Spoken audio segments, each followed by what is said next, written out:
السلام علیکم عزیز طلبہ.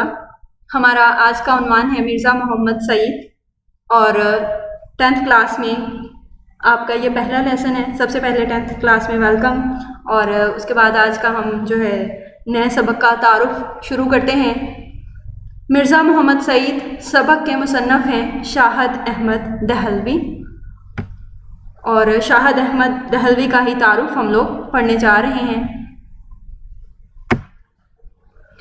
شاہد احمد دہلوی نے 22 مئی 1906 کو بشیر الدین احمد کے دولت خانے میں آنکھ کھولی. بشیر الدین احمد کلیکٹر تھے. مولوی نذیر احمد شاہد احمد دہلوی کے دادا تھے.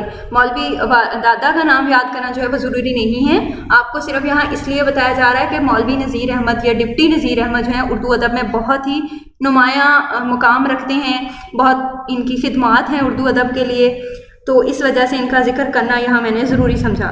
شاہد احمد دہلوی نے ادب پرست، ادب نواز اور ادب شناس گھرانے میں پرورش پائی.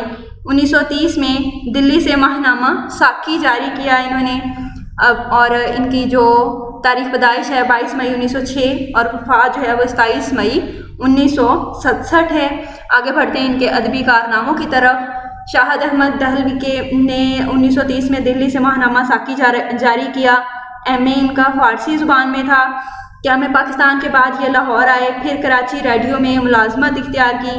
شاہد احمد دہلوی نے مختلف مشہور شخصیات کے خاکے لکھے، اور ان کے جو خاکوں کا مجموعہ ہے وہ گنجینہ گوہر کے نام سے مشہور ہوا.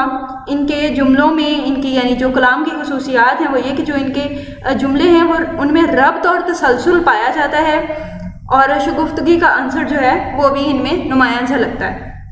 تو اسٹوڈنٹس، آپ نے اپنی اردو کی ٹیکسٹ بک سے مرزا محمد سعید کے جو مصنف ہیں شاہد احمد دہلوی، ان کا تعارف اچھی طرح سے پڑھنا ہے، یاد کرنا ہے اور سمجھنا ہے. اس کی پڑھائی ہی آج کی آپ کی ڈائری ہے.